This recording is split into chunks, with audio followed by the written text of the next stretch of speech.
ये मत कहना कि मैं 2 दिन जापान के अंदर भूखा रहा हूं, बस यही मेरे सेवों की कीमत है। ये भाव हमारे अंदर होना चाहिए। अगर ये भाव है तो कोई हमारे देश को आंख उठाकर देख नहीं सकता। भरा नहीं जो भावों से बहती जिसमें रसधार नहीं, बेहृदय नहीं वो पत्थर है जिसमें स्वदेश से प्यार नहीं। एक बार बोलो भारत माता की। आज न कोई भी आए मेरे वतन को, खून से सींचा है इस प्यारे चमन को।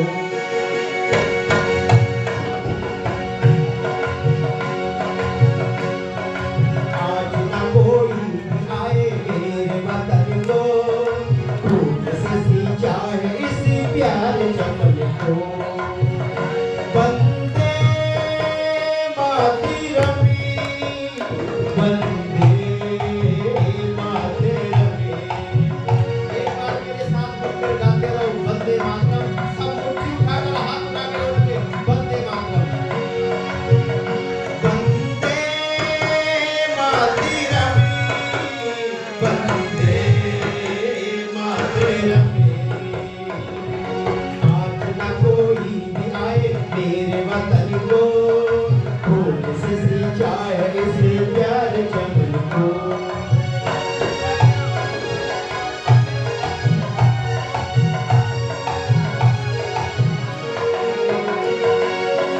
सिर नीचे कभी ना झुकाया, आगे आगे ही आगे बढ़ाया।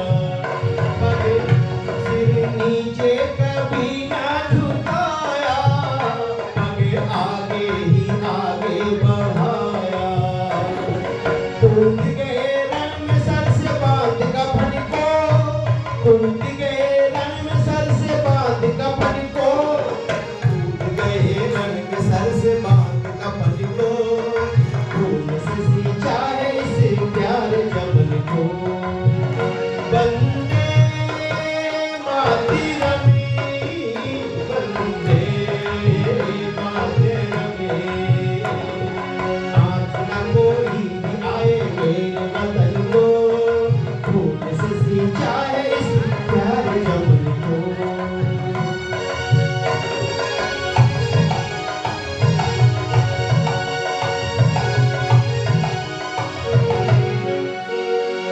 वीर ऊधम के पिस्टल का फायर जिसने लंदन में मारा था डायर।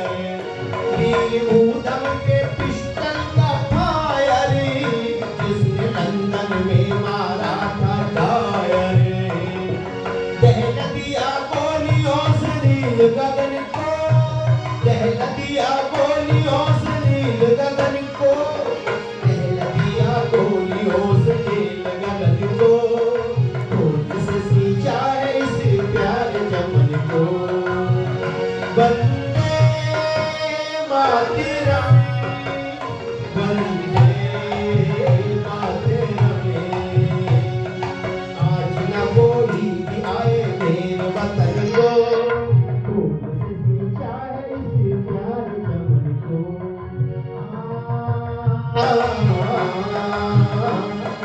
ओ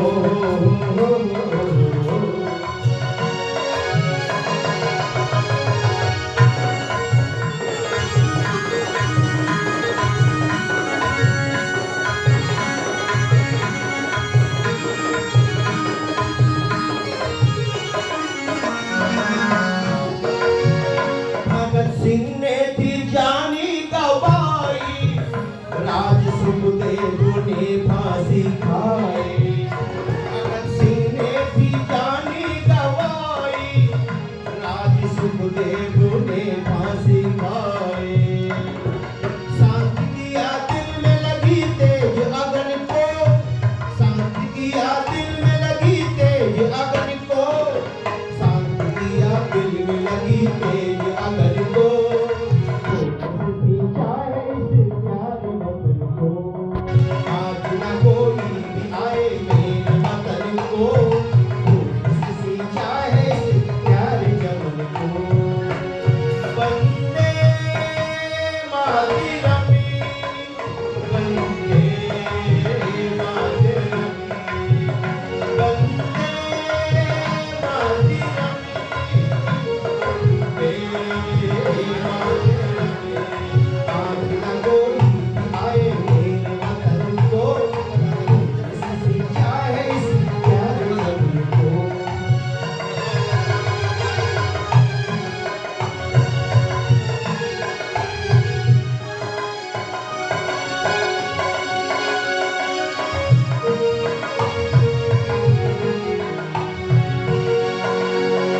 सचिन आती है यादी कहानी, चंद्रशेखर की क्या थी जवानी।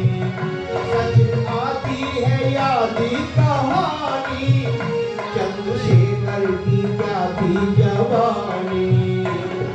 लाल किया इलाहाबाद की धरण को, लाल किया इलाहाबाद की धरण को, लाल किया इलाहाबाद की धरण को।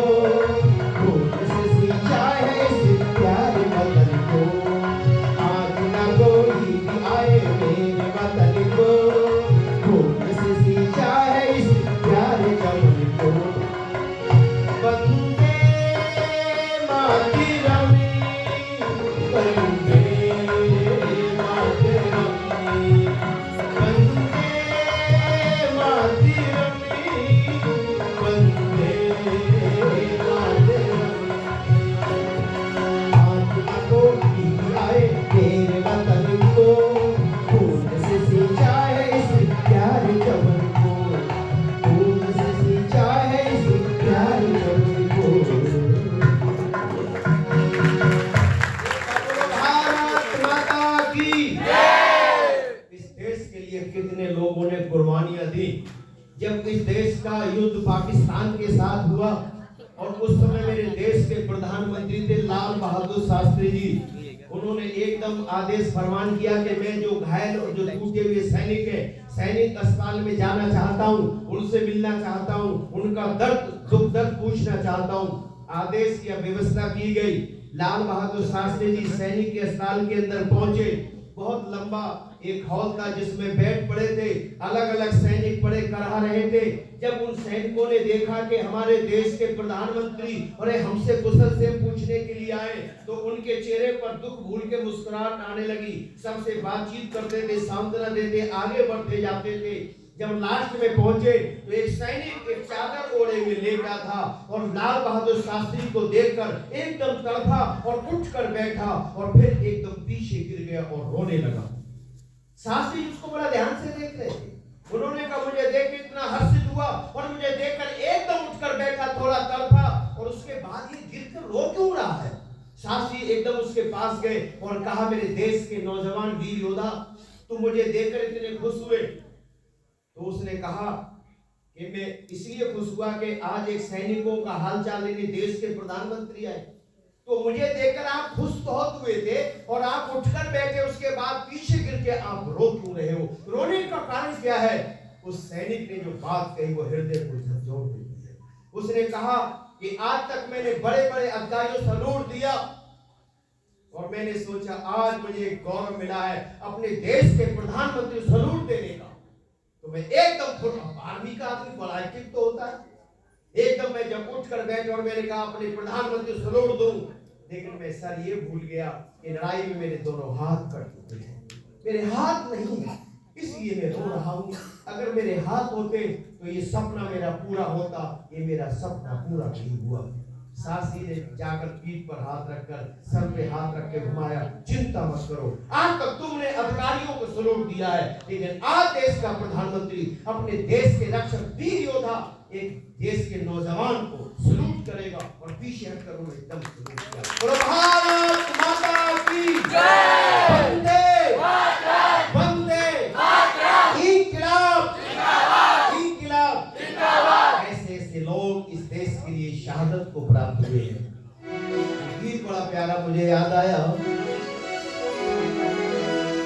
कि देश धर्म जाति के लिए कितनों ने लड़ी लड़ाई, वो वीर पुरुष थे भाई, वो वीर पुरुष थे भाई।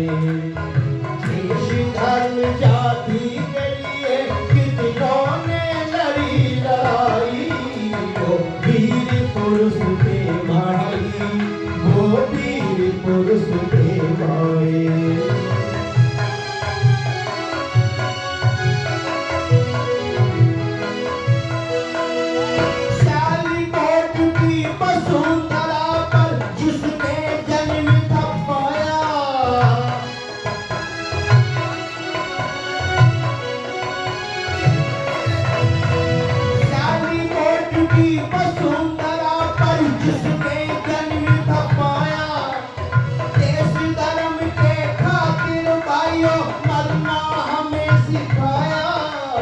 मरना हमें सिखाया।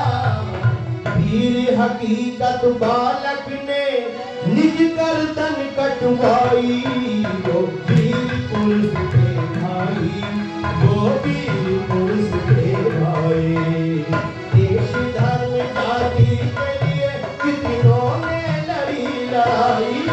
वो वीर पुरुष थे भाई, वो वीर पुरुष थे भाई।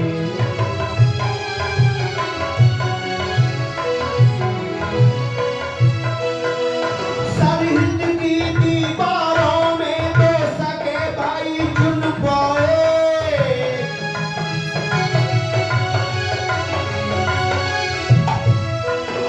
सरहिंद की दीवारों में दो सगे भाई चुन पाए। देश धर्म के खातिर भाइयों उन्होंने प्राण गंवाए, उन्होंने प्राण गंवाए। धन्य गुरु गोविंद सिंह और धन्य तुम्हारी माई। वो वीर पुरुष थे भाई, वो वीर पुरुष थे भाई। देश धर्म जाति के लिए कितनों ने लड़ी लड़ाई। वो वीर पुरुष थे भाई, वो वीर पुरुष थे भाई।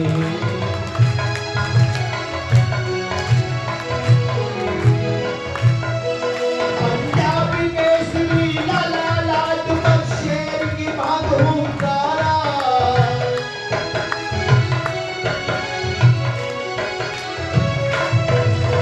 साइमन वापस जाओ यहाँ से, कुछ भी नहीं तुम्हारा, कुछ भी नहीं तुम्हारा। उस केरी ने अपने सिर पर 20 लाठियां खाई। वो वीर पुरुष थे भाई, वो वीर पुरुष थे भाई। देश धर्म जाति के लिए कितनों ने लड़ी लड़ाई। वो वीर पुरुष थे भाई, वो वीर पुरुष थे भाई। देश धर्म जाति के लिए कितनों ने लड़ी लड़ाई। वो वीर पुरुष थे भाई, वो वीर पुरुष थे भाई।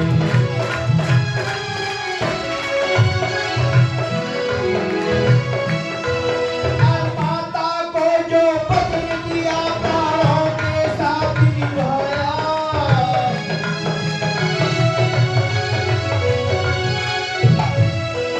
और माता को जो वचन दिया प्राणों के साथ निभाया। जलियांवाले कांड का बदला लेकर हमें दिखाया, लेकर हमें दिखाया। ऊधम ने लंदन में जाकर मारा दुष्ट कसाई। वो वीर पुरुष थे भाई, वो वीर पुरुष थे भाई। देश धर्म जाति के लिए कितनों ने लड़ी लड़ाई।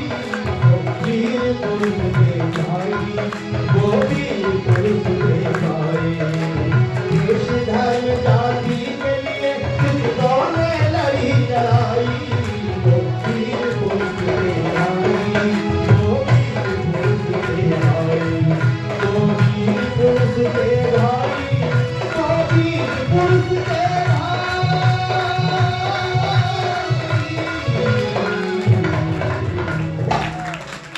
भारत माता की। कटपारिया जी ने देशभक्ति के इस गीत पर प्रसन्न होकर के 500 रुपये का पुरस्कार भानु जी को दिया। पुरस्कार देने वाले के लिए तालियां बजानी चाहिए। पंकज सिंह ने 500 रुपये का पुरस्कार भानु जी को दिया और 2000 रुपये का दान इस कार्यक्रम में सहयोग के लिए प्रदान किया। पंकज जी के लिए तालियों से आप उनका स्वागत करेंगे। एक गीत की फरमाइश करने के लिए मैंने भानु जी को रोका। ये बात तो मैं बाद में बता सकता हूँ, मेरी माँ शुरू वाली। तो वो गीत भानु जी की आवाज में अलग ही रंग भर देता है और सब शेरों के नाम आएंगे और ये बताएंगे कहाँ जय हो बोलना है, जो भी बोलना है आपको, ये आपको बता देंगे वहाँ जय हो बोलना है। और सब शहीदों को उसमें याद भी किया जाता है। कैसे कैसे वीर देश में हुए, कैसे कैसे शेर पैदा किए, क्रांतिकारी पैदा किए। तो इस समय अवसर है इस गीत का। सीधे बैठे सब बातें नहीं होनी चाहिए। देखिए, सभा में बैठ करके सभा से बड़ा कोई नहीं होता। सभा सबसे बड़ी होती है। सभा में बैठ के कोई बात नहीं, कोई इधर उधर की चर्चा नहीं, केवल सभा के होकर के रह गए। तो इस सभा में जहाँ इतने उच्च कोटि के गायक हैं, भानु जी और ये प्रसारण लाइव सौरभ जी साथ भेज रहे हैं, तो आप इस गीत का आनंद लीजिए, लेकिन गीत को उसी रवानगी के साथ गाएं। उसके लिए एक बार जोरदार तालियां भानु जी के लिए।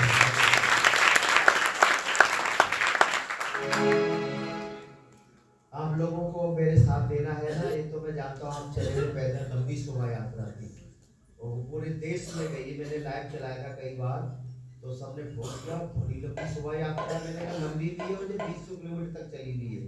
तो आप थोड़े थक तो गए, लेकिन थकते नहीं है। बहादुर योद्धा है ना, बहादुर कभी थकते नहीं है। राणा सांगा के 80 घाव होने पर भी युद्ध किया था। तो हम तो उन वीरों की संतान है, बुज़दिलों की संतान नहीं है। एक बार बोलो भारत माता की जय। बैठो, गुड्डों की तरह नहीं बैठो, तल के बैठो, है ना। अच्छे बच्चे कैसे? आपको तो बहुत बढ़िया बच्चे हैं, गुरुकुल के तो बहुत अच्छे बच्चे, दमदार बच्चे होंगे। अभी छुट्टी के बाद खेला-कूदी करोगे, मौज मस्ती करोगे, आप पे ऊर्जा रहेगी, बहुत अच्छा है। तो आइए, गीत बड़ा प्यारा है। जो डरता है वही मरता है। बहादुर कब किसी का आसरा एहसान लेते हैं, उसी को कर गुजरते हैं जो दिल में ठान लेते हैं। जो बुज़दिल होते, कायर, वो तो हर जगह मुंह पिटवाते, बदनामी कराते हैं। एक नौजवान के मन में आया वही आर्मी में भर्ती होकर देश की सेवा करूंगा। तो जब उसका दिया फिजिकल मेडिकल ओके हुआ, अधिकारी कहने लगा, कैप्टन ने कहा, जैसे हमारे गुलाटी साहब कैप्टन है, ऐसी कैप्टन थे आर्मी के, कहने लगे भाई एक टेस्ट और लेंगे, आपको आर्मी में ले लिया, लेकिन तुम्हें सीमा पर भेजेंगे ट्रेनिंग के बाद। वहाँ बड़ी बड़ी तोपें चलेंगी, गन मशीनें चलेंगी, उनकी आवाज सहन कर लो। बोले बिल्कुल। बोले यार बातों में नहीं, हम तो प्रयोग करके देखते हैं। तो बोले हम प्रयोग करके देखते। इसे चबूतरे पे खड़ा किया, ऐसे हाथ कर दिए। अब ये नौजवान चबूतरे पे ऐसे हाथ खड़े खड़ा था। उस कैप्टन ने एक निशानची सैनिक को बुलाया, बोले लगाओ निशाना इसके सामने। तो किसी कहा कि डरा और मरा। ये डर गया, इसने कहा सीधी नाल मेरी तरफ ही है, बस हो गया काम, तेरी भट्टी पूरी हो गई आज। लेकिन उसने कहा इसके शरीर में गोली लगनी चाहिए, ऐसे हाथ में कपड़े को फाड़ के जानी चाहिए। 3 गिनती बोलो, तीसरे फायर होना चाहिए। उसने कहा 1 2, और ये अंदर से कांप रहा था। बोले बस अब जाने वाला ही है।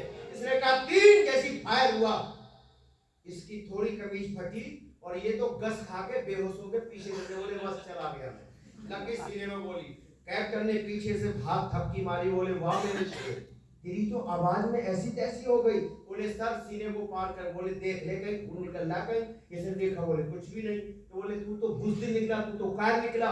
खजांची के जी सर 50 रुपए खजाने से निकाल कर इस कायर के हाथ में थमा दो, ये अपनी शर्ट ठीक कर लेगा। ये कहने लगा 50 रुपए और मंगाओ। बोले क्यों? तो मेरी तो पैंट भी खराब पड़ी है। ऐसा कोई काम देश का कर ही नहीं सकता है। इसलिए गीत तो बहादुरों का गीत है। वीर भोग वसुंधरा, धरती का भोग तो वीर करता है, कायर नहीं करता।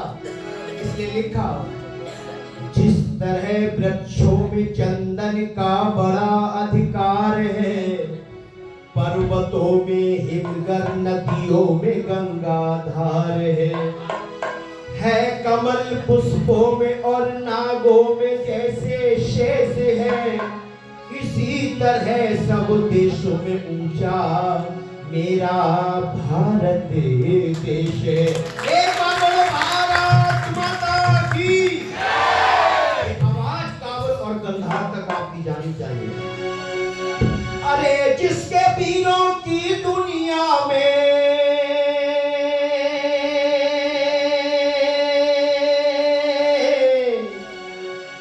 जिसके शेरों की दुनिया में शान निराली है, भरत माँ की है, भरत माँ की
भावना जगी जीवन में उठे थे शोले बदन में नींद से बदला लेने गया ऊधम लंदन में कैद संभाल घायल किया क्या मारा कायल मचा हंगामा एकदम काबू के सारे कायल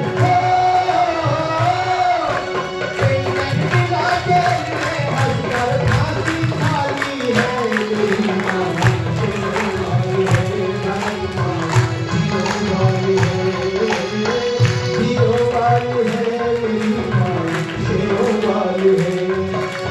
जिसके वीरों की दुनिया में जिसके शेरों की दुनिया में शान निराली है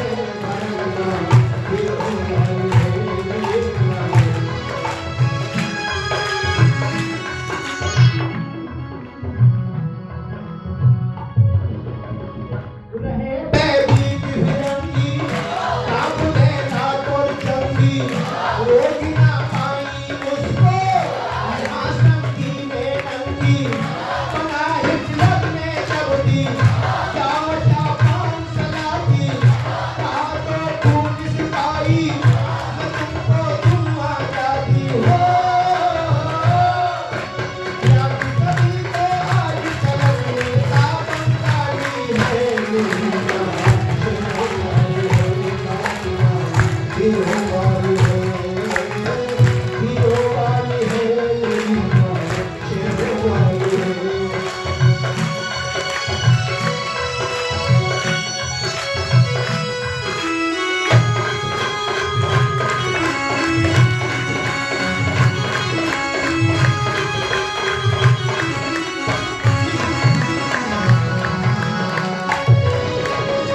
बात ये नहीं आज की पुरुष मुझे इलाज की बात ये नहीं आज की पुरुष मुझे इलाज की नींद बिस्मिल से घर में हिलाती फिर सिराज की महात्मा वीर सावरकर रहे थे जेलों अंदर ऋषि थे क्रांतिकारी शताब्दी का सुलिंदर हो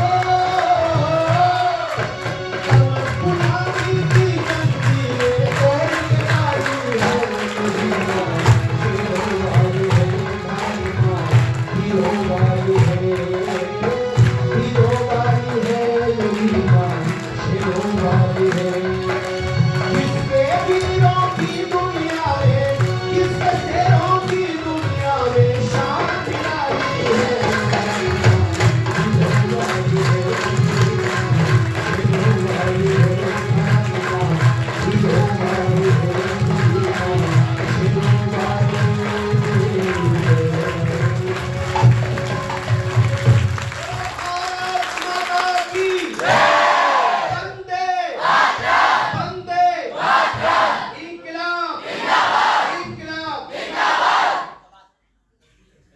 जिन्होंने मेरा उत्साहवर्धन किया उन सभी का हृदय की गहराइयों से बहुत बहुत धन्यवाद है। भानु जी 500 रुपए आप दोनों के लिए। श्याम जी की कला का भी सम्मान रविंद्र सेठ जी ने किया, आपकी गायकी का भी धन्यवाद। जोरदार तालियों से अभिनंदन करें। रविंद्र सेठ जी 500 रुपए का पुरस्कार दे रहे हैं, 500 का दोनों के लिए। और आज के हमारे अध्यक्ष आदरणीय श्री आर के गुप्ता जी 500 रुपए भानु जी के लिए, 200 रुपए श्याम जी के लिए दे रहे हैं। जोरदार तालियां सबके लिए। 500 रुपए सम्माननीय मंजुला अग्रवाल जी ने 500 रुपए का पुरस्कार दिया है। जोरदार तालियां। और मुझे आशीर्वाद दिया पूर्व भाभी सीमा जी ने, जोरदार ताली बजा दो। अब इस कार्यक्रम को आइए आगे ले चलते हैं, क्योंकि ये शादियों का बड़ा विकट दौर है। हमारे जो भाजपा के अध्यक्ष हैं बोले 2 दिन 24 घंटे रख लेना, आज की माफी के तो आना था। स्वामी अरविंद जी जो है सुबह पहुंच रहे हैं, और मिड्डा साहब भी थोड़ा सा दामादों प्रतिवर्ष 8 साल से आ रहे हैं। अब मैं आग्रह करता हूँ आज के हमारे अध्यक्ष आदरणीय आर.के. गुप्ता जी, संध्या माता शशि गुप्ता जी, सम्माननीय डॉक्टर वेदपाल जी, प्रधान जी, मंत्री जी, भानु जी, सब लोग मिलकर दीप प्रज्वलित करेंगे। उसके बाद उजाले में प्रवचन और जलाक्षर सुना जाएगा। चैन की घोषणा बाद में करेंगे।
चलिए, भारत माता की वंदे वंदे।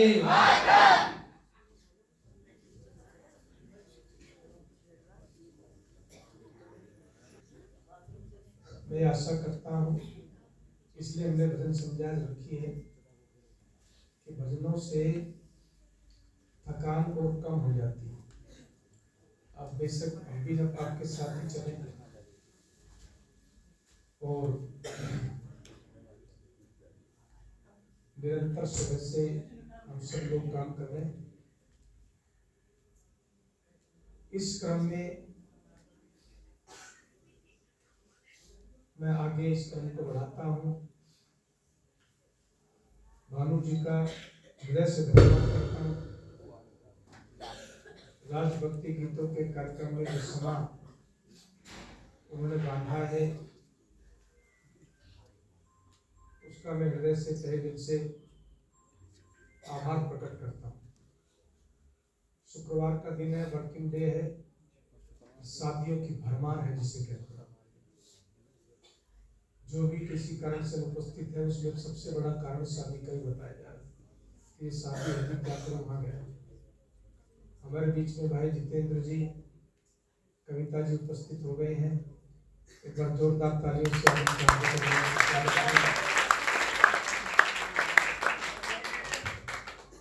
हमारे बीच में विशिष्ट अतिथि के रूप में आदरणीय मंजुला अग्रवाल जी उपस्थित हुई हैं। जोरदार तालियों से अपन का स्वागत करें।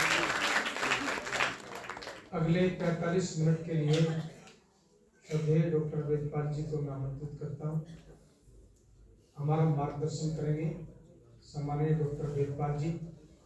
लेकिन मैं एक बात आप सबसे जरूर कहता हूँ, मैं खुद भी कहीं बाहर जाता हूँ तो सभा में कोई इतना सा भी इधर उधर नहीं हो सकता। जब मैं बोलता हूँ ये चाहता भी हूँ और ऐसी व्यवस्था बनाता भी। आज भी जब इतने उच्च कोटि के विद्वान जिनके मुखारबिंद से निकला हुआ एक शब्द प्रमाण की तरह से है, किसी किसी को परमात्मा इतना ज्ञान देता है कोई कोई जो है ज्ञान को किस तरह से प्रकट करता है। ये हमारा सौभाग्य है कि जहाँ हम थोड़ा सा निराश हो गए थे, जिनके अंडर में मैंने पीएचडी की, डॉक्टर महावीर अग्रवाल जी, उनको भी आमंत्रित किया था। उनके स्वास्थ्य की कामना करता हूँ, क्योंकि उनका स्वस्थ रहना आर्य जगत के लिए, हम सबके लिए बहुत जरूरी है। परोपकारिणी सभा के आप प्रधान रहे, इस समय मेरठ में आपका निवास है और इस समय परोपकारिणी में आप सक्रिय हैं और आर्य जगत के विद्वानों में आपका उच्च कोटि के विद्वानों में आपका उच्च स्थान है। ऐसे श्रद्धेय डॉक्टर वेदपाल जी, जिन्होंने आत्मीयता से हमारी विनती को स्वीकार कर लिया और हमें यहाँ पधार करके कृतार्थ किया। यूँ तो आप अनेक बार आए हैं, लेकिन इस बार का आपका आना और हमारी विनती को इतने शीघ्र स्वीकार करना, ये हमें आपका और बढ़ा गया। हम आपका सम्मान तो करते ही कि बहुत ज़्यादा है, लेकिन अब आपका जो है बहुत अत्यधिक सम्मान सबके दिलों में और बढ़ गया। जो संस्था के प्रति आपने स्नेह दिया है, उसके लिए मैं जोरदार ताली से चाहता हूँ।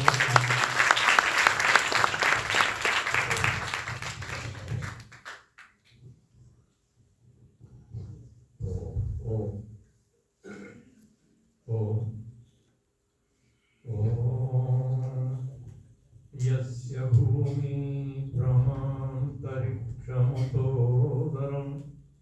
दिवं यश्चक्रे मूर्धानं तस्मै ज्येष्ठाय ब्रह्मणे नमः। सर्वेषां विदुषां मम चित्ते च वर्तते, वन्दे तं वेदपुरुषं धियो यो न प्रचोदयात्।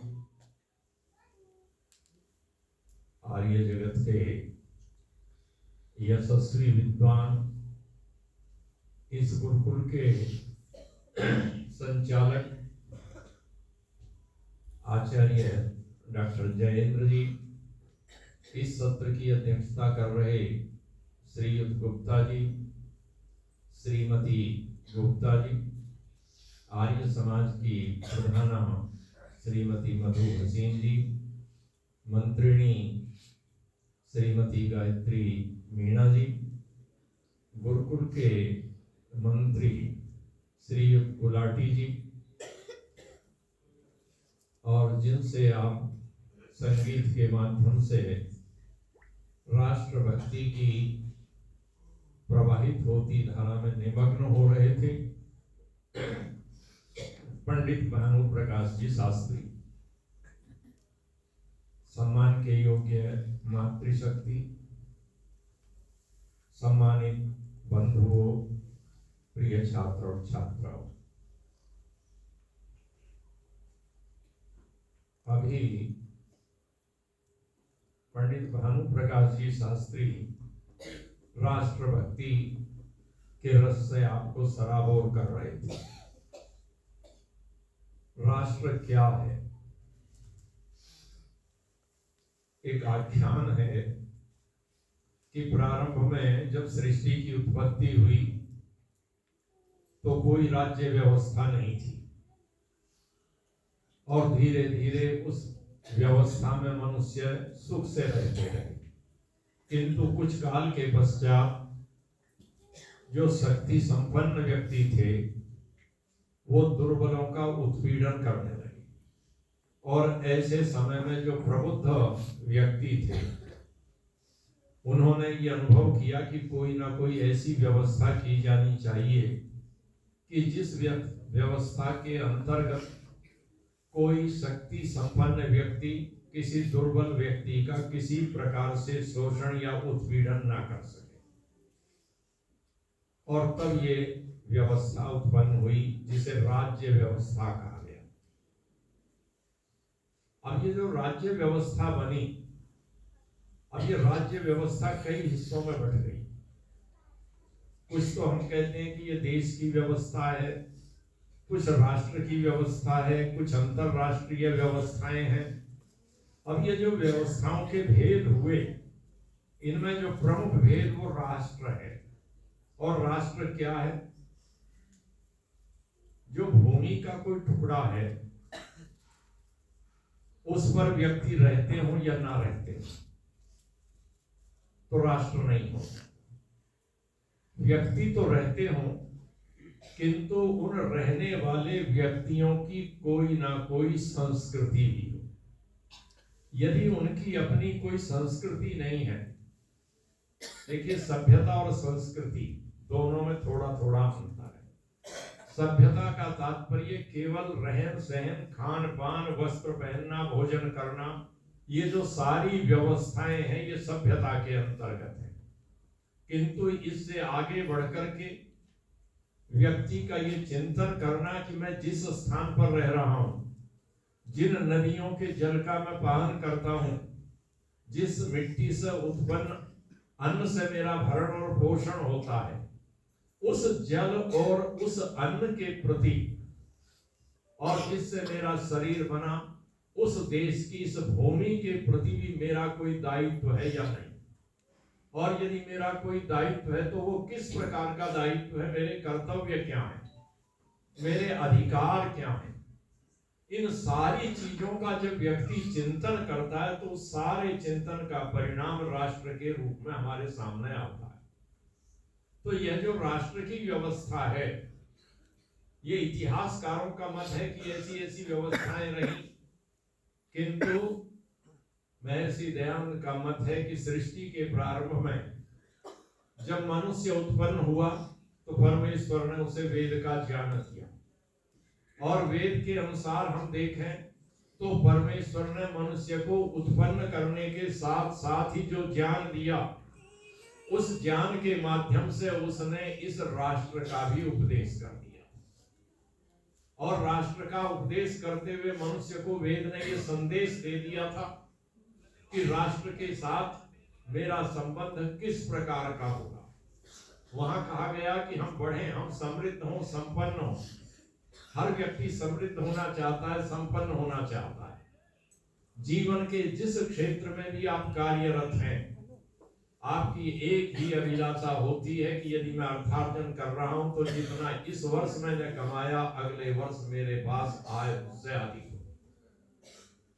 कोई सामाजिक पद प्रतिष्ठा मुझे प्राप्त है तो व्यक्ति सोचता है कि अगली बार इससे भी बढ़कर के मुझे प्रतिष्ठा प्राप्त हो, मैं और भी प्रतिष्ठित हो जाऊं।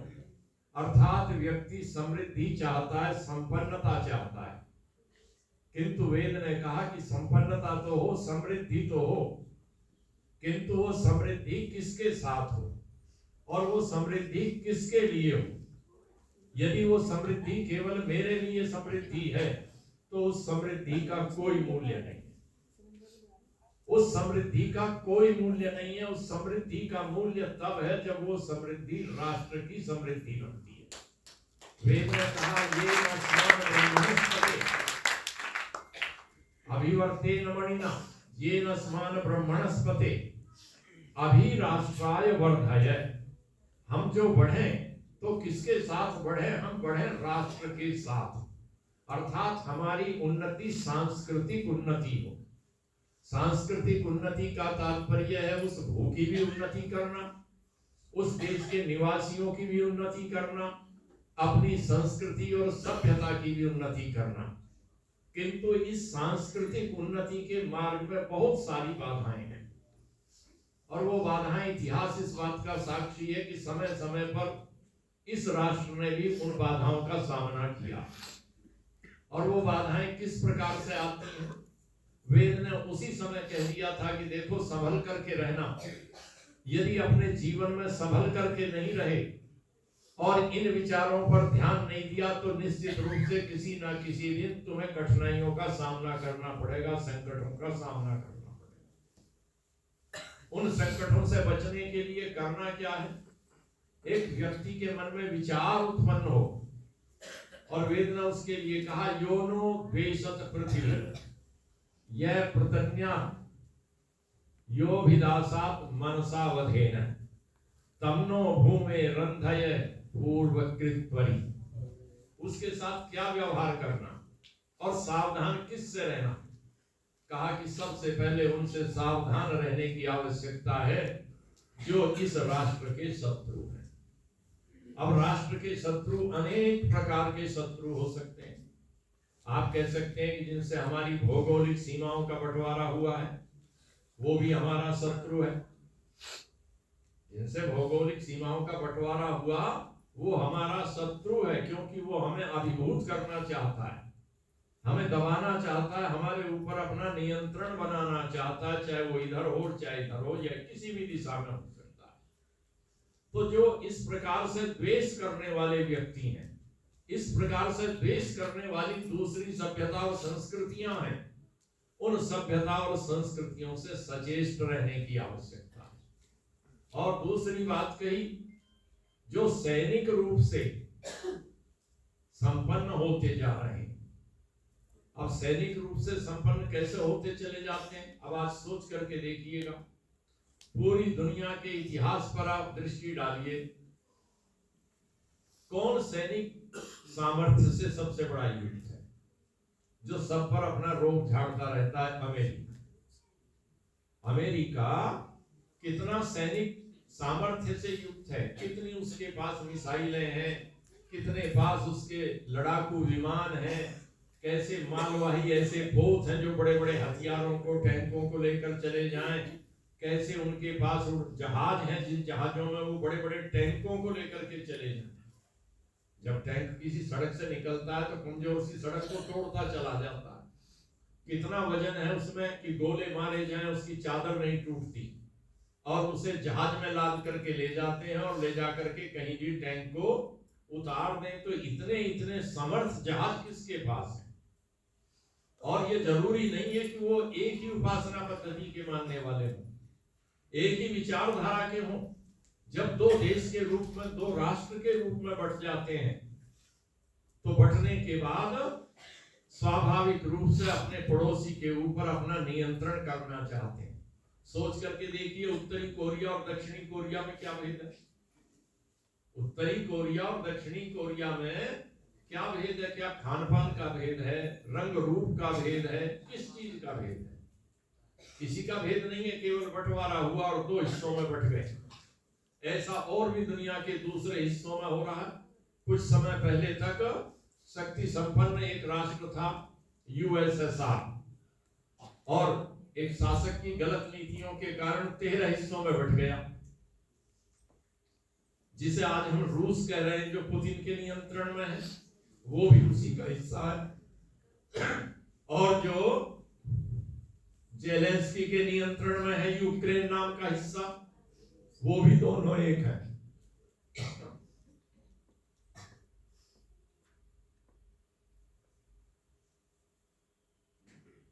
बहुत पुरानी बात नहीं हुई,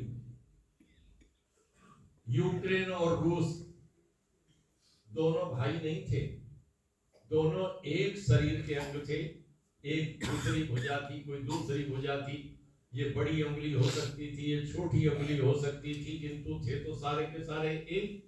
और आज क्या स्थिति है, सोच करके देखिए, कितना समय हो गया, वर्षों बीत गए और एक दूसरे को मिटा देना चाहते। तो राष्ट्र के निवासियों को, राष्ट्र के नेताओं को आवश्यकता है इस बात का चिंतन करने की कि हमारे आसपास दूसरा जो राष्ट्र या देश है वो सैन्य बल से कितना समर्थ हो रहा है। क्योंकि यदि वो सैन्य बल से समर्थ होगा तो क्या करेगा, अपनी सेना के बल से वो हमारे ऊपर नियंत्रण करने का प्रयास करेगा।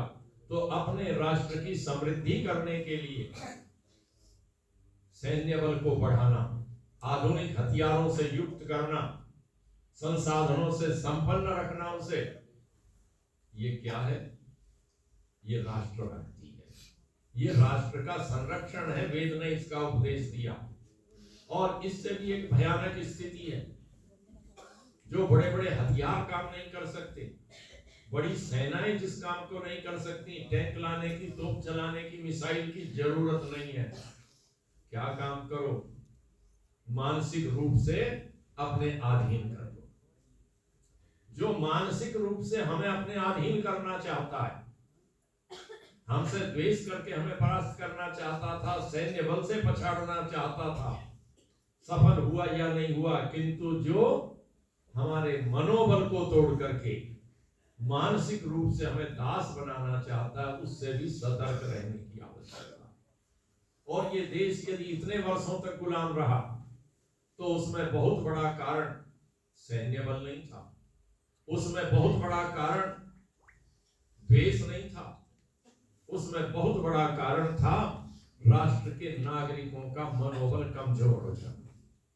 यदि वो राष्ट्र के नागरिकों का मनोबल कमजोर नहीं हुआ होता तो सोच करके देखिए कि 711-12 ईस्वी में जब मोहम्मद बिन कासिम ने सिंध पर आक्रमण किया था, दाहिर के ऊपर आक्रमण किया था, तो मीर कासिम का, मोहम्मद बिन कासिम का कितना लंबा अनुभव था। ऐसा नहीं था कि उसके पास 30 साल लड़ाई लड़ने का अनुभव रहा हो, उसके पास 10 साल घुड़सवारी में दौड़ लगाने का अनुभव रहा हो, बड़े बड़े भाले चलाने का अनुभव रहा हो, नेजे चलाए हो, ये कोई अनुभव नहीं था। 18-19 साल का मोहम्मद बिन कासिम था जो नेतृत्व करता हुआ आया था एक सैन्य टुकड़ी का। समझ लीजिए नया नया रिक्रूट भर्ती हुआ था, नया नया सिपाही था, किंतु उत्साह के कारण उसको नेतृत्व मिल गया। और सामने वालों का मनोबल कितना टूटा हुआ था। इतिहासकार जो दूसरे कारण गिनाते हैं उन्हें छोड़ भी दें तो मनोबल टूटने को इतनी सी बात से समझ लें कि मंदिर की ध्वजा से, जो मंदिर की ध्वजा थी, ऊपर लगा हुआ झंडा था, पताका थी, जैसे ही वो गिर गई तो सबने मान लिया कि हमारी तो हार हो गई। कितना कमजोर मनोबल था कि केवल एक पताका लहरा रही है तो ठीक है, और पताका गिर गई तो अब हम नहीं जीत सकते। नीतिकार तो कहते हैं कि त्याज्यम न धैर्यम विधुरेति काले, धैर्यात् कदाचित स्थिति आप्नुयात् से। अरे नौका लेकर के, जहाज लेकर के समुद्र में उतरे हो और समुद्र में नौका और जहाज से यात्रा करते समय यदि नाव डगमगाने भी लगे और आदमी हाथ पांव छोड़ दे पहले ही मल्ला, कह दे कि अब तो डूबनी ही है, अब तो मरना ही है इसके साथ, तो निश्चित मरेगा।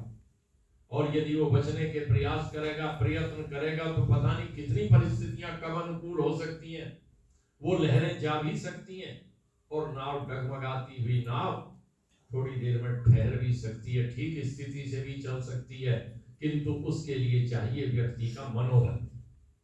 और जब व्यक्ति का मनोबल होता है तो बड़ी से बड़ी समस्याओं से पार पा जाता है। हमारे सामने इतिहास के उदाहरण है, बहुत पुराने उदाहरणों की आवश्यकता नहीं है। योद्धा के पास गोली नहीं रहती, योद्धा के पास राइफल बच जाती है, और उस राइफल को तो समझ लीजिए एक डंडा है, एक लाठी है, किंतु उसको लेकर के युद्ध करता रहता है, उससे लेकर के लड़ता रहता है और शत्रुओं को मारता रहता है। ये कब संभव है? ये मनोबल से। और इस देश ने गुलामी देखी तो एक तो मोहम्मद बिन कासिम के समय हमारा मनोबल कितना कमजोर था, और वो मनोबल किस लिए कमजोर था? हम बटे हुए थे। आज के नारे से मत जोड़ करके चलिएगा आप इस बात को। हम बटे हुए थे, किंतु किन में बटे हुए थे? यदि हम इतिहास पढ़ें तो हम जातियों में बटे हुए थे। मैं किसी जाति का नाम नहीं लूंगा, उस समय उस युद्ध में किस जाति ने क्या भूमिका निभाई, किंतु हम जातियों में बटे हुए थे।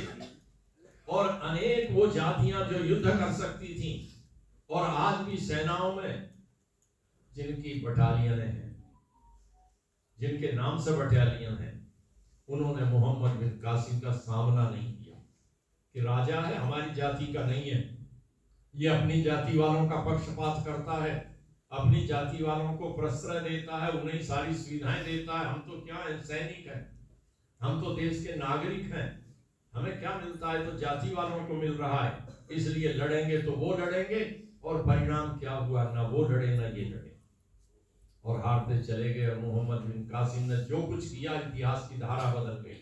और उसके बाद वहां से लेकर के वहां तक नहीं, सोमनाथ तक चले जाइएगा, और जब सोमनाथ पर आक्रमण हुआ था, पढ़ लीजिएगा इतिहास उठा करके, भीमदेव सोलंकी ने क्या किया?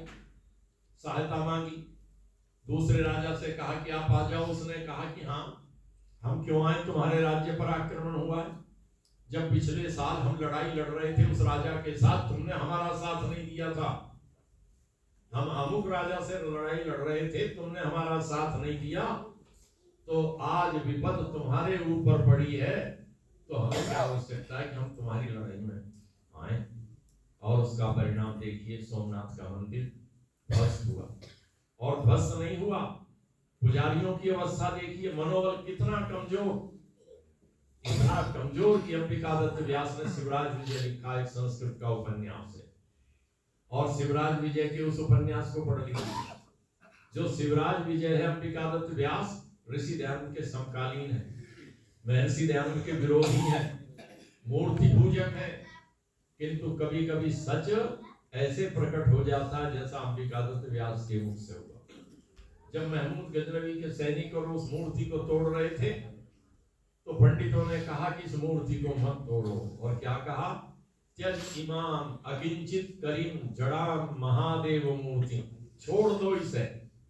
किसको? अकिंचित करीम, ये कुछ भी नहीं बिगाड़ सकती, ये कुछ भी नहीं कर सकती मूर्ति, अकिंचित करी है, कुछ नहीं कर सकती, जड़ाम जड़ है, ऐसी महादेव की मूर्ति को छोड़ दो और बदले में तुम इतनी मुद्राएं ले जाओ। और उसने कहा, ना है मूर्ति विक्री नामी, मैं मूर्ति बेचता नहीं हूं, मैं मूर्ति तोड़ता हूं। और उसने गदा प्रहार किया, सारे पंडित, सारे पुरोहित, सारे पुजारी उनके पैरों में लौट गए, नहीं नहीं मत छोड़ो। यदि वो पैरों में लौट रहे थे, पैर पकड़ करके खींचते गिराते, तो सोच करके देखिए कितनी संभावनाएं हो सकती थी, किंतु गिड़गिड़ाते हुए पैरों में लौटते रहे। ये मनोबल टूटने का परिणाम था। और यही काम तलवार के साथ मनोबल तोड़ा इस्लाम के आक्रांताओं ने। ईसाइयों को इसकी आवश्यकता ही नहीं पड़ी। क्यों नहीं पड़ी आवश्यकता? जब 1857 की क्रांति विफल हो गई, 1857 की क्रांति के विफल होने के पश्चात उस समय तक शासन ईस्ट इंडिया कंपनी के हाथ में था, ब्रिटिश पार्लियामेंट के हाथ में, महारानी के हाथ में, विक्टोरिया के हाथ में भारत का शासन नहीं था। ईस्ट इंडिया कंपनी राज्य कर रही थी, मानो कोई एक व्यक्ति का राज्य हो या किसी एक ग्रुप का राज्य हो, कुछ लोग मिलकर के कंपनी बना ले, उनका राज्य हो, ऐसा राज्य ईस्ट इंडिया कंपनी का था। और 1857 की क्रांति के पश्चात अंग्रेजों में ये जातीय बोध जागृत हुआ कि राज्य तो हमारा ही है, भले ही हमारे कुछ लोग कर रहे हैं, भले ही ब्रिटिश संसद के अधीन नहीं है, महारानी विक्टोरिया के हाथ में नहीं है, एलिजाबेथ के हाथ में नहीं, कुछ भी नहीं, पर राज्य तो हमारा है, हमारे बंधु करते हैं। इसलिए उन्होंने निर्णय किया कि अब ये राज्य ईस्ट इंडिया कंपनी से लेकर के महारानी के हाथ में दिया जाए, ब्रिटिश पार्लियामेंट के हाथ में हो। और जब ब्रिटिश पार्लियामेंट के हाथ में उस शासन को देने की बात आई, तो ये विचार हुआ बैठ करके कि इस राज्य को स्थायी कैसे बनाया जा सकता है, इस राज्य को चिरजीवी कैसे बनाया जा सकता है कि भारतवर्ष के अंदर हमारा ये राज्य चिरकाल तक बना रहे। और ये बनाने के लिए जो उन्होंने विचार किए, तो विचार करते समय एक महत्वपूर्ण विचार हुआ। रॉयल एशियाटिक सोसाइटी के दफ्तर में बैठे कुछ बुद्धिजीवी, और बुद्धिजीवियों ने बैठ करके विचार किया कि क्या करना है, इनको मानसिक रूप से कमजोर करना है, सांस्कृतिक आक्रमण करना है।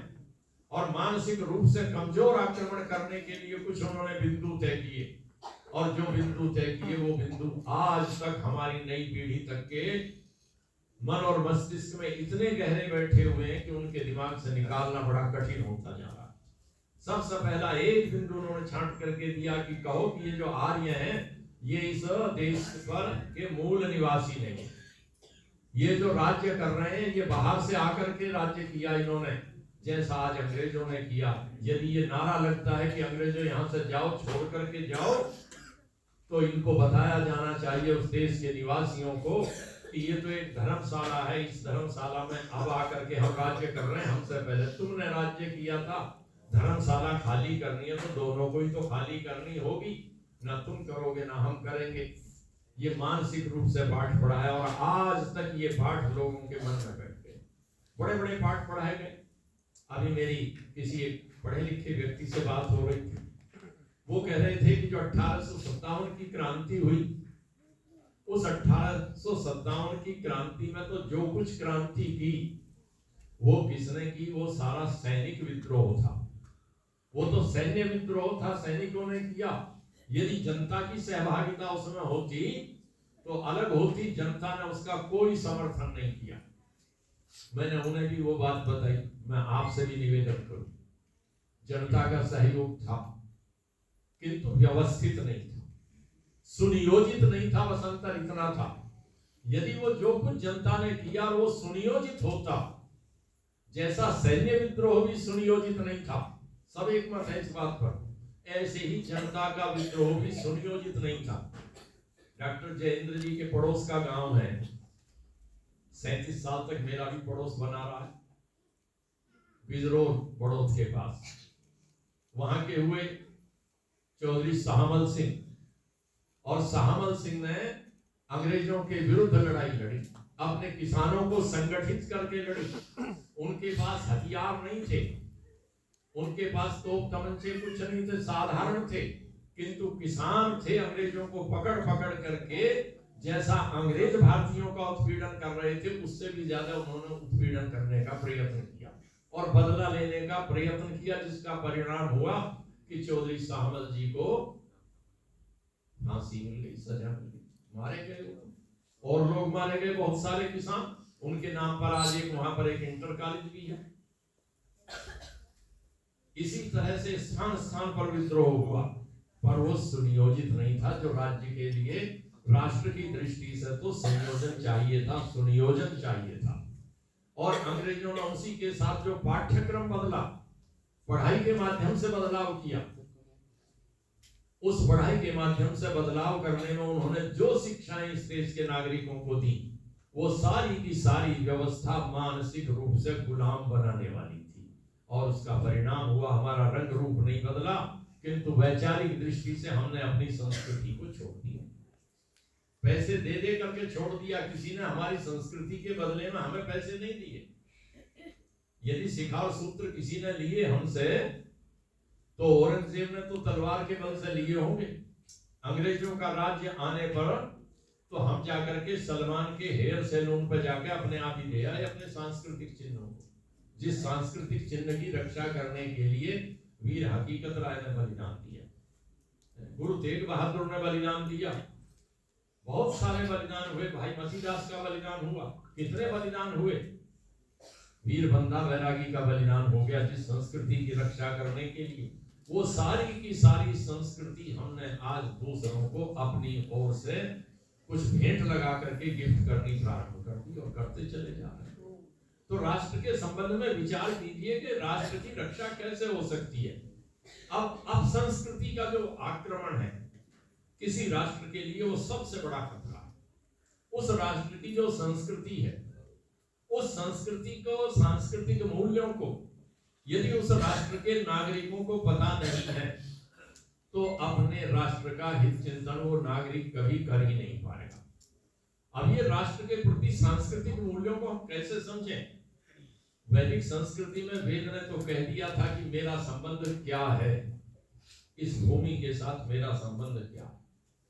उन्होंने कह दिया, माता भूमि पुत्रो एवं पृथिव्या, ये भूमि मेरी माता है और मैं इसका पुत्र हूं। अब पुत्र और माता का जो संबंध है, ये मृत संबंध नहीं है, ये जीवंत संबंध है, ये जागृत संबंध है। तो मैं अपनी माता के प्रति, मेरी माता का कोई सम्मान करता है तो मुझे कैसा लगता है, और अपमान करता है तो कैसा लगता है। यदि कोई अपमान करता है तो उस समय किस प्रकार व्यवहार करता हूं, क्या मैं अपने इस राष्ट्र के प्रति, वैसा द्वेष रखने वालों के प्रति, सांस्कृतिक आक्रमण करने वालों के प्रति वैसे विचार रखता हूं या नहीं रखता? और यदि मैं नहीं रखता हूं तो कहीं ना कहीं मेरा जो सांस्कृतिक बोध है, मेरा जो संस्कृति का ज्ञान है, संस्कृति का बोध है, वो कहीं ना कहीं अपूर्ण हो रहा है।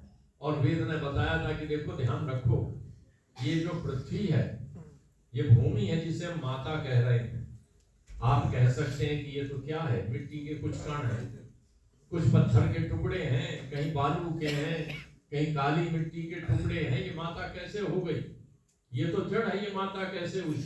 वेद ने कहा, शिला भूमि रसना पांसु, बिल्कुल ठीक कहा। ये शिलाएं हैं, पत्थर हैं, पथरीली जमीनें हैं, पत्थर के टुकड़े हैं, और क्या है, पांसु है, रेतीला इलाका है। ये बिल्कुल ठीक है, कहीं पत्थर है, कहीं रेत है, कहीं काली मिट्टी, कहीं पीली मिट्टी, कहीं दलदली मिट्टी, ये सब कुछ है। किंतु ये माता कब बनती है? सा भूमि संधृता धृता। जब मेरा इसके साथ ये तादाद में बन जाए कि मेरे शरीर का निर्माण किससे हुआ, इसका पालन पोषण किससे होता है, इस मातृभूमि से उत्पन्न पदार्थों से मेरा होता है, तब ये संबंध होता है। और इसी गांधी महाराज ने क्या कहा था, जिस देश के पदार्थों से इस शरीर का निर्माण हुआ, सोच कर देखिए कैसा सांस्कृतिक बोध है, मातृभूमि के प्रति कैसा समर्पण है। महर्षि क्या कहते हैं, जिस देश के पदार्थों से अपना ये शरीर बना और आज भी पोषण होता है, आज भी हमारा भरण पोषण किससे हो रहा है? इसी मातृभूमि से जो पदार्थ हमें प्राप्त हो रहे हैं। सोचकर देखिए कि जो पदार्थ हमारे यहाँ उत्पन्न होते हैं वो हमारे लिए स्वास्थ्य की दृष्टि से सबसे ज्यादा, जो पदार्थ जिस स्थान पर उत्पन्न होता है, जहां जिसका जन्म हुआ है, उसका जो शरीर की संरचना है, उन पदार्थों के साथ वो सबसे ज्यादा अनुकूलता उसको होती है, और उसके विपरीत स्थान पर जाकर के उसे प्रतिकूलता होने लगती है। एक व्यक्ति उत्तर भारत में पैदा हुआ हो, जन्म से यहीं रहता हो, माता पिता भी यहीं थे, और उसे ले जाकर के बसा दीजिएगा आंध्र में, तमिलनाडु में बसा दीजिएगा, तेलंगाना में बसा दीजिए, हर समय हर चीज में चावल ही चावल मिलेगा। उपमा खाएगा तब चावल खाएगा, इडली खाएगा तब चावल खाएगा, डोसा खाएगा तब चावल खाएगा। थोड़े दिनों में क्या हो जाएगा, उसको इधर वाले आदमी को जल्दी गठिया हो जाएगा, जाकर के दक्षिण वाले को यहाँ ले आइए, उसका पेट नहीं भरता। तो कहा ऋषि ने कि जिससे जिन पदार्थों से ये शरीर बना और जिनसे पालन पोषण आज भी होता और आगे भी होगा, इसीलिए ऋषि दयानंद क्या करते हैं राष्ट्र के प्रति। ऋषि दयानंद जब प्रार्थना भी करने लगते हैं तो प्रार्थना करते हुए भी किसकी कामना करते हैं? आर्यों के सार्वभौम चक्रवर्ती साम्राज्य की कामना करते हैं। आर्यों का सार्वभौम चक्रवर्ती साम्राज्य, आर्या भी ने पढ़ लीजिएगा। और कहते हैं कि ऋषि कि हे सम्राट महाराजाधिराज, आप सार्वभौम चक्रवर्ती साम्राज्य बनाइए। पर किस लिए? इसलिए कि सारी दुनिया पर हमारा शासन हो जाए, हम लोग जमाने लगे, सबका शोषण करें? नहीं। ऋषि दयानंद कहते हैं अपने सत्य और न्याय की प्रतिष्ठा के लिए आर्यों का सार्वभौम चक्रवर्ती साम्राज्य होगा तो पूरी दुनिया में किसी को भी प्रतिकूलता नहीं हो सकती, किसी को कठिनाई नहीं हो सकती। क्यों? क्योंकि वहां सत्य और न्याय दो चीजें होती। सोच करके देखिए, व्यक्ति को यदि दो चीजों की प्रतिष्ठा मिल जाए, उसके साथ व्यवहार करने वाले जितने दूसरे व्यक्ति हैं उन सबका व्यवहार सत्य का व्यवहार हो, और उसका व्यवहार सबके साथ सत्य का व्यवहार हो जाए, और भूल चूक करके कोई अन्याय करने लगे तो उसको दंड मिलने लगे, न्याय की प्रतिष्ठा हो जाए। यदि सत्य और न्याय की प्रतिष्ठा हो जाए तो क्या कोई चीज बचती है कि जिसकी आवश्यकता रहती है कि और होना चाहिए? सबसे बड़ी दो ही चीजें हैं मनुष्य के लिए, राष्ट्र के लिए दो ही हैं, सत्य और न्याय की प्रतिष्ठा। जब न्याय प्राप्त नहीं होता तब भी कई बार व्यक्ति विद्रोही हो जाता है। जब न्याय नहीं मिलता, काजी नजरुल इस्लाम ने लिखी थी कभी, एक गजल थी, उनकी नज्म थी, महाविद्रोही रणक्रांत आमी सोई दिन हो शांत, जबे उत्पीड़ित क्रंदन रोग, जब तक उत्पीड़ितों का क्रंदन रहेगा मैं विद्रोह करता रहूंगा। क्यों विद्रोह कर रहा है? इसलिए विद्रोह कर रहा है कि एक और तो सारे संसाधन संचित हो गए और एक और गहरी गहरी खाइयां बनती चली जाए। तो ये जो सामाजिक असमानता है, इसको दूर करने का माध्यम क्या है? इसको दूर करने का माध्यम है न्याय व्यवस्था, न्यायपूर्ण बंटवारा। ये जो व्यवस्थाएं हैं भारतीय संस्कृति में, इसलिए जितने धर्म शास्त्र हैं हमारे यहाँ, धर्म केवल पूजा पाठ नहीं है। वैदिक साहित्य में एक ग्रंथ है, कड़ी है, एक कल्प सूत्र कहते हैं कुछ ग्रंथों में, और कल्प सूत्र के अनेक भाग हैं। उनमें से एक सूत्रों का नाम है धर्म सूत्र, और धर्म सूत्र नाम है, किंतु व्यवस्था किसकी करते हैं? वो न्याय की व्यवस्था देते हैं, वो सामाजिक जीवन में रहने की व्यवस्था देते हैं, किसके साथ कैसा व्यवहार हो, और अपराध हो जाए तो किसको कितना दंड मिलना चाहिए, इसकी व्यवस्था देते हैं। जैसे सोच करके देखिए, किसान है और उसका एक खेत सड़क के किनारे पर आ जाए, चक्रोड़ के किनारे पर आ जाए, और सड़क के किनारे वाले खेत में उसने जो फसलें लगाई हुई हैं वो लहला रही हैं, हरी भरी हैं, और किसी के पशु आए और उस फसल का नुकसान करके चले गए, तो उसका तो नुकसान हो गया फसलों का, तो जुर्माना किस पर हो, दंड किसको मिलना चाहिए? नुकसान तो हो गया 100 रुपए का। अब न्याय तो ये कहेंगे आप, न्याय तो ये है कि उसको 100 रुपए की भरपाई हो तो न्याय है, और यदि 100 से कम की भरपाई हुई तो न्याय तो नहीं है। किंतु धर्म सूत्रकार कहता है कि नहीं नहीं, उस व्यक्ति का खेत जब मार्ग के किनारे पर है तो उसको चाहिए था कि मार्ग में चलने वाले जो पशु हैं वो इधर उधर को मुंह मार सकते हैं, वो मनुष्य नहीं है जो विवेक संपन्न, जो ये जानते हो ये किसका खेत है। उसे तो हरियाली से मतलब है, गाय को तो, भैंस को तो हरियाली से मतलब है, घोड़े को तो घास से मतलब है, उसको क्या पता है किसका खेत है। इसलिए उसका भी दायित्व है कि अपनी फसल की सुरक्षा करने के लिए बाड़बंदी करे। उसने बाड़बंदी नहीं की तो नुकसान केवल दूसरे के पशुओं ने किया, ऐसा नहीं है, उसकी भी उसमें गलती थी, इसलिए उसको 100% भरपाई उसकी नहीं की जा सकती। उन्होंने बता दिया किसकी कितनी भरपाई होगी, किस अवस्था में क्या होगा, और इस व्यवस्था को नाम दिया है ये धर्म की व्यवस्था है। ये धर्म की व्यवस्था है। सोच करके देखिए कि जो छोटी से छोटी बात, इसका विचार करते हो धर्म सूत्रों के नाम पर, और विचार कैसा करते हो? विचार करते हो रहन सहन का, विचार करते हो जुर्माने का। एक अपराध किसी संस्था का प्रिंसिपल करे, वही अपराध उस संस्था का चपरासी कर दे, वही अपराध उस संस्था का क्लर्क कर ले, तो सबका दंड समान नहीं हो सकता। अपराध समान है किंतु सबका दंड समान नहीं हो सकता। न्याय व्यवस्था कहती है, जो हमारी वैदिक न्याय व्यवस्था है, वो कहती है कि जो जितना अज्ञानी है उसको उतना कम दंड, और जो जितना ज्ञानी है, विवेकवान है, और उसी अपराध को करता है तो उससे उसको कई गुना दंड। तो ये व्यवस्था जो न्याय व्यवस्था है, इनको लागू कर दी जाए तो सोच करके देखिए, शायद ये होने वाले जो देश के आंदोलन है, ये बहुत सारे आंदोलन समाप्त हो जाए। एक व्यवस्था होती देश में, किसी को पेंशन नहीं मिलेगी, फिर बताइए कौन कहता ओल्ड पेंशन स्कीम लाओ, न्यू पेंशन स्कीम लाओ? कोई कहता क्या? नहीं। फिर तो ऋषि दयानंद कह सकते हैं, ऋषि दयानंद कह सकते हैं कि व्यवस्था होनी चाहिए। ऋषि दयानंद तो व्यवस्था देते हैं कि वृद्धावस्था का सहारा राज्य की व्यवस्था है, राज्य का दायित्व है। वो संदर्भ अलग हो जाएगा, मैं उसको छोड़ देता हूं। ऐसी ने तो बड़े विस्तार से चर्चा की है। तो हमारी जो वैदिक परंपरा है, वो वैदिक परंपरा जिस राष्ट्र की कल्पना करती है, उस राष्ट्र को धारण करने के लिए राष्ट्र के नागरिकों के कुछ मौलिक कर्तव्य भी बताती है। और वो मौलिक कर्तव्यों में कहती है कि देखिए, उनको क्या होना चाहिए अपने राष्ट्र के प्रति? उनको सत्य से प्यार हो। सत्य क्या है? सत्य वो नहीं जो मेरे अनुकूल है। सत्य वो है कि जैसे मुझे अपने प्राण प्रिय हैं, ऐसे ही जो वस्तु दूसरे को भी प्रिय लगती है। प्राण मेरे हैं, मुझे प्रिय हैं, तो दूसरे के लिए भी प्राण उतने ही प्रिय हैं। तो जो व्यवस्था मैं अपने लिए सोचता हूं, वो व्यवस्था दूसरे को भी मिलनी चाहिए। ये है सत्य। और दूसरा क्या है? स्वाभिमान। अभिमान नहीं, स्वाभिमान। स्वाभिमान हो। और स्वाभिमान कैसा हो? प्राण के उत्सर्ग करने तक के लिए व्यक्ति तैयार है, तो स्वाभिमान है।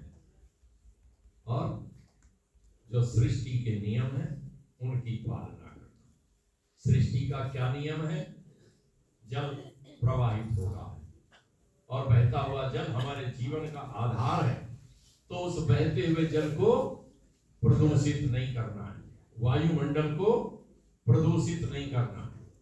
हमने अपनी संस्कृति छोड़ी, इसलिए कष्ट उठा रहे हैं। और तेजस्विता,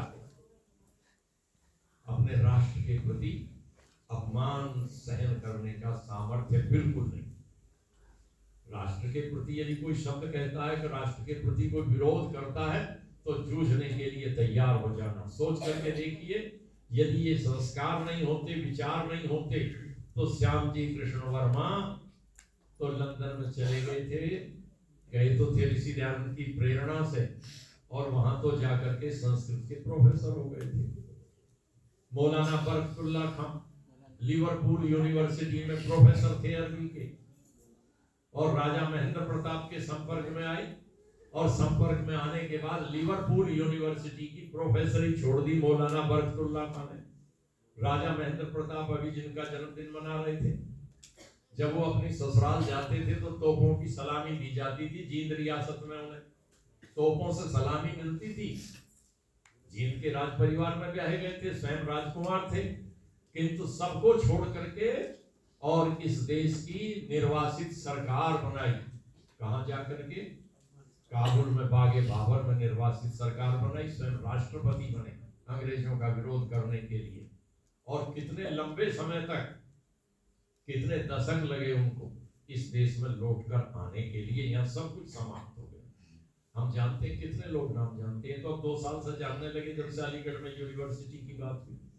तो ये जो तेजस्विता है, ये जो उग्रता है राष्ट्र के प्रति, ये राष्ट्र की भक्ति है। और बेवकूफी से काम नहीं करना, समझदारी भी रखनी। दीक्षा, दीक्षा का तात्पर्य केवल ये कॉलेजों में मिलने वाली दीक्षा नहीं है, जो डिग्री मिलती है उस समय दीक्षांत हो जाता है। दीक्षा का तात्पर्य जिस काम को भी कर रहे हैं उसको बड़ी निपुणता से करना। कोई व्यक्ति राष्ट्र की सेवा करने के लिए सैनिक बना है तो पूरा दक्ष होना चाहिए, पूरा ट्रेंड होना चाहिए, सोच समझ करके करे। और कोई गुप्तचरी कर रहा है तो ऐसा नहीं कि गुप्तचरी करता हुआ पकड़ा गया और सारे भेद खुल जाएं। तो दीक्षा का अर्थ है पूरी निपुणता के साथ, पूरी बुद्धि के साथ राष्ट्र के लिए समर्पित होना।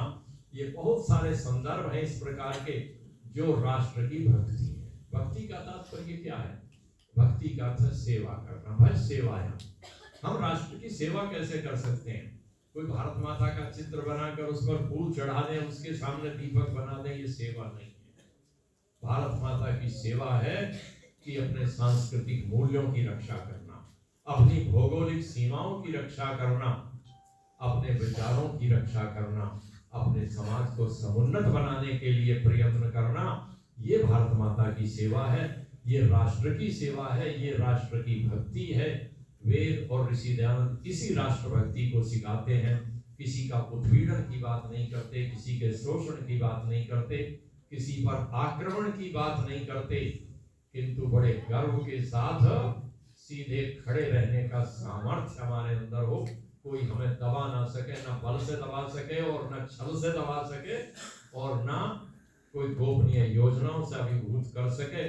तब तो हम राष्ट्रभक्त हैं। और यदि आंख बंद करके बैठ जाएं तो फिर वही स्थिति होगी जो 711 के बाद होती रही। तो उस सब को छोड़ करके राष्ट्र को समझना, राष्ट्र के प्रति कर्तव्यों का निर्वहन करना, जो व्यक्तिगत दायित्व है राष्ट्र के प्रति उनका निर्वाह करना, ये सब राष्ट्रभक्ति के अंदर सम्मिलित है।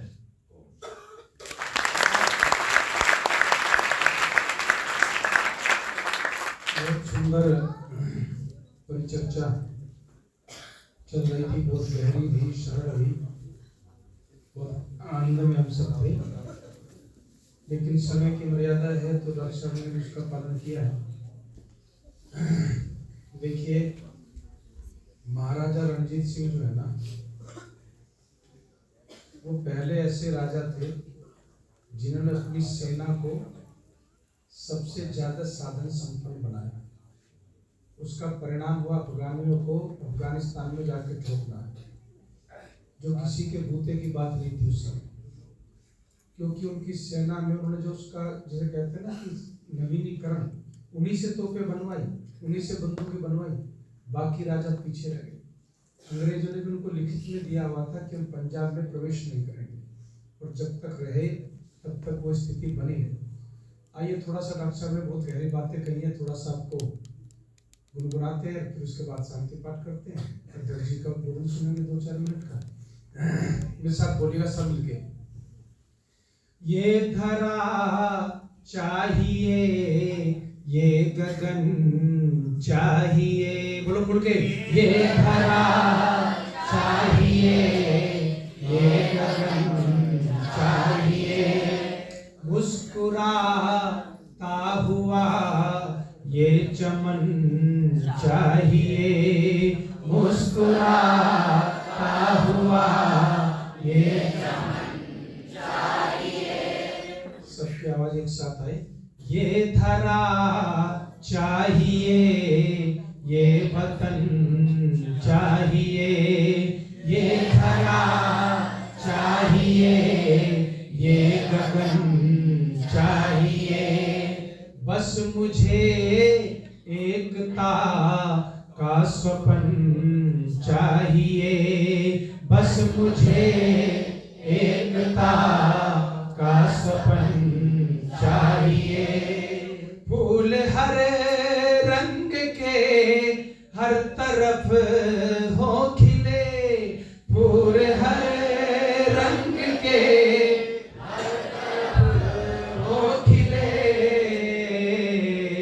मुस्कुराता हुआ ये चमन चाहिए, मुस्कुराता हुआ ये चमन चाहिए। और हाथ ऐसे बंद करके, जरा मुट्ठी बंद करके बोलना ही नहीं है। मैं जीऊं तो तिरंगे की खातिर जीऊं, मैं जीऊं तो तिरंगे की खातिर जीऊं, मैं जीऊं तो तिरंगे की खातिर जीऊं, मैं जीऊं तो तिरंगे के खातिर जीऊं, मैं मरूं तो तिरंगा कफन चाहिए, मैं मरूं तो तिरंगा कफन चाहिए। ये धरा चाहिए, ये गगन चाहिए, ये धरा चाहिए, ये गगन चाहिए। प्यास बिन नीर पीने से क्या फायदा, प्यास बिन नीर पीने से क्या फायदा, श्रम नहीं तो पसीने से क्या फायदा, बोलो श्रम नहीं तो पसीने से क्या फायदा, चाहते जिसमें अपने वतन की नहीं, चाहते जिसमें अपने वतन की नहीं, जिंदगी ऐसी जीने से क्या फायदा, जिंदगी ऐसी जीने से क्या फायदा। हे दयानंद तुम्हारी तो क्या बात है, बोलो हे दयानंद तुम्हारी तो क्या बात है। जैसे अमृत की कोई ये बरसात है, जैसे अमृत की कोई ये बरसात है, तुम ही तो तुम ही हो, तुमसे कोई नहीं, तुम ही तो तुम ही हो, तुमसे कोई नहीं, तुमने दे दी है ये जान सौगात है, तुमने दे दी है ये जान सौगात है। अंतिम चरण परमात्मा को नमन करते हुए हाथ जोड़ के बोलिए, मेरी जिंदगी की नौका की पतवार है, मेरी जिंदगी की नौका की पतवार है। हे प्रभु बस तू ही अब मेरा प्यार है, हे प्रभु बस तू ही अब मेरा प्यार है। तू है सच्चा सखा, सच्चा साथी मेरा, तू है सच्चा सखा, सच्चा साथी मेरा। जयेंद्र की जिंदगी तेरा उपहार है, जयेंद्र की जिंदगी तेरा उपहार है, ये मेरी जिंदगी तेरा उपहार है।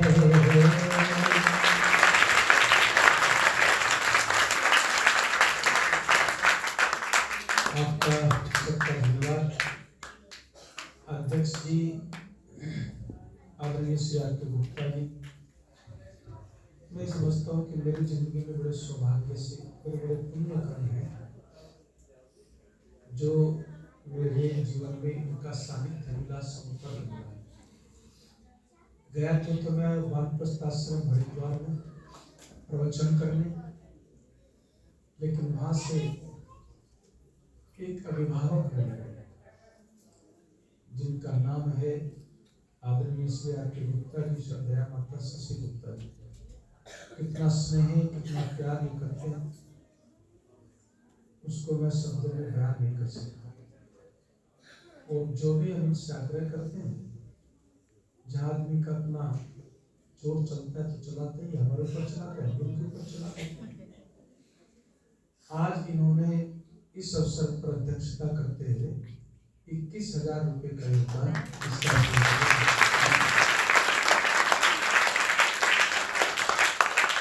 आप सबसे भी आग्रह करता हूँ, रसीदियाँ रखी हुई है, आपका मन करे 51 का तो 51 की कटवा लेना, 5100 का करे तो 5100 की कटवा लेना, 51,000 का करे तो 51,000 की कटवा लेना। वो आपके मन के ऊपर है, लेकिन रसीद लेके जरूर जाना, भरवा के खाली नहीं मिलती है, वो भरवानी पड़ती है कुछ, उसमें अपना योगदान दें। अध्यक्ष जी से निवेदन करता हूँ कि अपना अध्यक्ष उद्बोधन दे, उसके बाद शांति पाठ करें।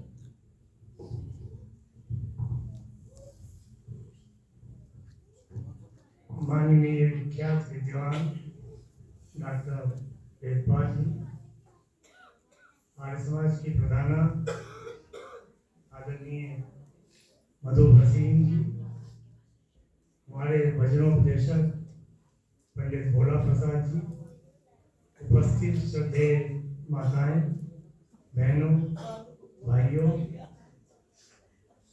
मेरे प्यारे बालक और बालिकाओं, और इसके साथ साथ मेरे प्रिय और आदर एवं सम्मान के योग्य डॉक्टर आचार्य जयेंद्र जी, मैं सबको यथायोग नमन करता हूँ।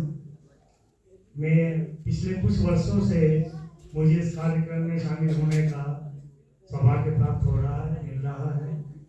आज इस कार्यक्रम की अध्यक्षता के साथ साथ मुझे हमारे माननीय विख्यात विद्वान वेदपाल जी का भी सानिध्य प्राप्त हुआ। मैं उसके लिए उनका भी बहुत बहुत धन्यवाद करता हूँ। और विशेष रूप से मैं जयेंद्र जी का तहे दिल से धन्यवाद करता हूँ कि वो, मैं समझता हूँ शायद आवश्यकता से ज़्यादा मुझे मान सम्मान दे रहे हैं या प्यार दे रहे हैं। मैं इस सब के लिए आप सबका और जयेंद्र जी का धन्यवाद करता हूँ। बहुत बहुत धन्यवाद।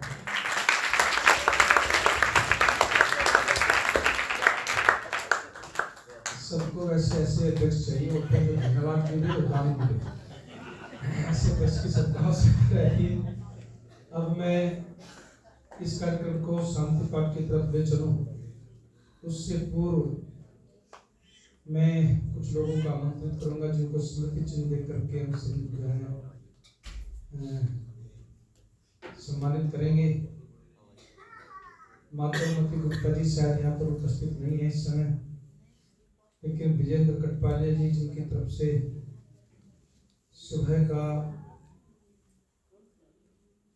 जो भोजन है 2 बजे दोपहर का, कटपाले जी यजमान तो थे, दोपहर के भोजन की व्यवस्था भी कटपाले जी की तरफ से की गई। दोनों पति पत्नी यहाँ पर मंच के पास आएंगे, अध्यक्ष जी डॉक्टर वेदपाल जी स्मृति चिन्ह दे करके उनको सम्मानित करेंगे। आओ जी, आ जाओ, जल्दी से आ जाओ। माता ओमवती जी कल आएंगे, फिर में तो उनको जिन्हें सम्मानित करा देंगे। और बिश्नोई परिवार से कोई उपस्थित नहीं हुआ, हमारे बीच में श्री अशोक जी, मंजुला जी उपस्थित हैं, जिन्होंने आज यात्रा में बहुत सुंदर व्यवस्था सम्मान की। उन दोनों को भी आमंत्रित करते हैं। के पास अशोक जी और मंजुला स्मृति चिन्ह देकर के उनको सम्मानित करेंगे। आप कहाँ बैठे हैं? अध्यक्ष कोई और कोई है?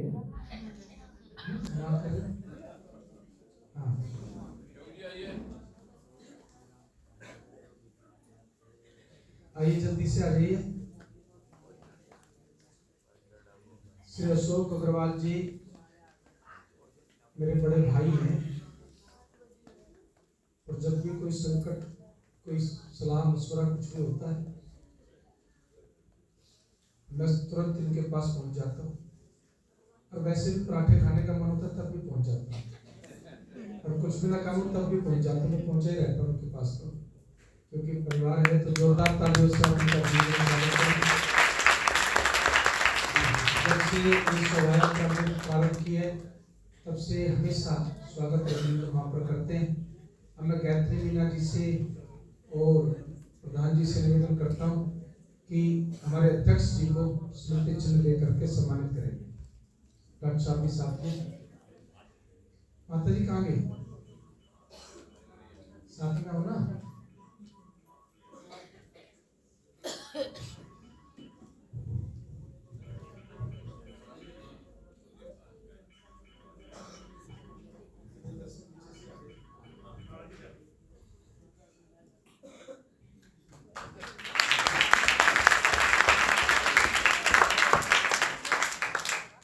ओम द्यौः शांति अंतरिक्षं शांति पृथ्वी शांति शांतिरोषधयः शांति वनस्पतयः शांति विश्वे देवाः शांति ब्रह्म शांति सर्वगं शांति शांतिरेव शांति सामा शांतिरेधि।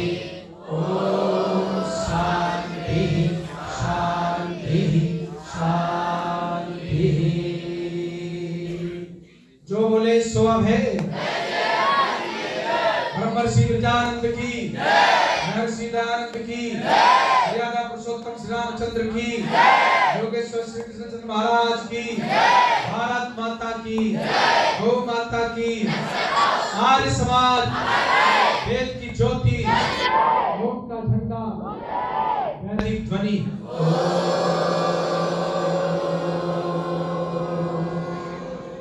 वैदिक अभिवादन सभी को सादर नमस्ते।